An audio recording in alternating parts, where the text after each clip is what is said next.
Welcome friends. সমস্ত রাজ্য সরকারি কর্মী এবং শিক্ষকদের জন্য একটি আপডেট রয়েছে, দেখে রাখবেন। আজকে পত্রিকায় উঠে এসেছে, ভিডিওটি শেয়ার করবেন, চ্যানেল নতুন হলে সাবস্ক্রাইব করবেন। দেখুন কী বলা আছে, সরকারি উচ্চপদস্থ চাকুরে হয়েও প্রমোটিংয়ের ব্যবসায় যুক্ত, অভিযোগ প্রমাণে চাকরি গেল সেই কর্মীর।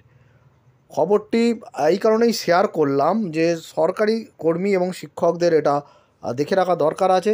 সরকারি চাকুরির ক্ষেত্রে অন্য ব্যবসায় যুক্ত থাকলে সেক্ষেত্রে চাকরি যাওয়ার এটা নজির। শিক্ষকদের ক্ষেত্রে কি বলছে নিয়মটা, সেই জন্যই জানতে ভিডিওটি দেখুন। সম্প্রতি পশ্চিমবঙ্গ সরকারের কর্মরত এক কর্মীকে অপসারিত করা হয়েছে। সংশ্লিষ্ট ব্যক্তির বিরুদ্ধে সরকারি চাকুরে হয়েও সরাসরি প্রমোটিং ব্যবসায় যুক্ত থাকার অভিযোগ উঠেছিল। প্রায় 5 বছর ধরে তার বিরুদ্ধে তদন্ত চলার পর গত বৃহস্পতিবার তাকে চাকরি থেকে অপসারণ করা হয়েছে। রাজ্যের প্রশাসনিক ও কর্মীবর্গ দপ্তরের তরফে ওই ব্যক্তিকে চাকরি থেকে বরখাস্ত করার কথা জানিয়ে বিজ্ঞপ্তিও প্রকাশ করা হয়েছে। বিজ্ঞপ্তিতে জানানো হয়েছে 2020 সালের মার্চ মাসে ওই ব্যক্তির বিরুদ্ধে অভিযোগ জমা পড়লে তদন্ত শুরু করে পাহাড় বিষয়ক এবং স্বরাষ্ট্র দপ্তর। সেই তদন্তে দেখা যায় ওই সরকারি কর্মীর নামে একটি নিজস্ব ট্রেড লাইসেন্স রয়েছে। পাশাপাশি তার ব্যাংক অ্যাকাউন্ট খতিয়ে দেখে জানা যায় ব্যাংক অ্যাকাউন্ট থেকে ব্যবসায়িক আর্থিক লেনদেন হয়েছে। বিজ্ঞপ্তিতে জানানো হয়েছে ওই ব্যক্তির একটি রেজিস্টার্ড কোম্পানি রয়েছে, এর মারফত তিনি জমি এবং প্রমোটিং বিষয়ক ব্যবসার সঙ্গে সরাসরি যুক্ত। যাবতীয় প্রমাণ হাতে পাওয়ার পর আত্মপক্ষ সমর্থনের জন্য ওই কর্মীকে সুযোগ দেওয়া হয়। দপ্তর সূত্রে জানা যাচ্ছে 2বার শোকজ চিঠি পাঠিয়ে তাকে আত্মপক্ষ সমর্থনের সুযোগ দিয়েছিল রাজ্য সরকার। সেই শোকজের ভিত্তিতে যে জবাব অভিযুক্ত দিয়েছিল তাতে সন্তুষ্ট ছিল না রাজ্য সরকার, আর তাই 5 বছরের দীর্ঘ তদন্ত শেষে তাকে বহিষ্কার করার সিদ্ধান্ত নেয় দপ্তর।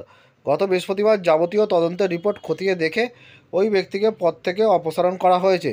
যে কোনো ধরনের সরকারি পদে চাকুরে ব্যক্তির পক্ষে ব্যক্তিগত কোনো ব্যবসায় যুক্ত থাকা অপরাধ বলেই বিবেচিত হয়। সেই ক্ষমতা বলেই ওই ব্যক্তিকে অপসারণ করা হয়েছে বলে জানিয়েছে প্রশাসনিক ও কর্মীবর্গ দপ্তরের এক আধিকারিক। ওয়েস্ট বেঙ্গল পাবলিক সার্ভিস কমিশনের পরীক্ষায় পাস করেই ওই ব্যক্তি পশ্চিমবঙ্গ সরকারের চাকরিতে যোগ দিয়েছিলেন, তাই তার চাকরি থেকে অপসারণের কথা পাবলিক সার্ভিস কমিশনকেও জানিয়ে দেওয়া হয়েছে।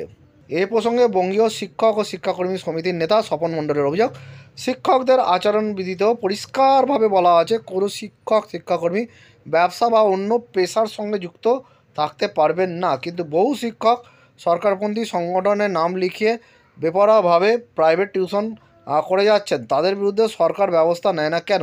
আর রাজ্য সরকারের তৃণমূল সমর্থিত সরকারি কর্মচারী ফেডারেশনের আহ্বায়ক প্রতাপ নায়ক বলেছেন, এ ধরনের অনৈতিক এবং দুর্নীতিমূলক কাজের সঙ্গে যারা যুক্ত থাকবেন তাদের বিরুদ্ধে যেন কঠিন পদক্ষেপ নেওয়া হয়।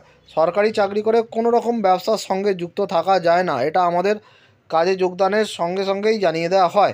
এক্ষেত্রে রাজ্য সরকার যে পদক্ষেপ নিয়েছে তা আমরা পুরোপুরি সমর্থন করি। আগামী দিনে যদি কেউ এই ধরনের দুর্নীতিমূলক কাজের সঙ্গে যুক্ত থাকে তাহলে তাকেও যেন এইভাবে শাস্তি দেওয়া হয়। তাহলে দেখলেন যে একজন রাজ্য সরকারি কর্মচারীকে অপসারণ করা হয়েছে যে কাজের পাশাপাশি তিনি নিজের নামে ব্যবসাও চালাতেন, ফলে তাকে কাজ থেকে চাকরি থেকে অপসারণ করা হয়েছে।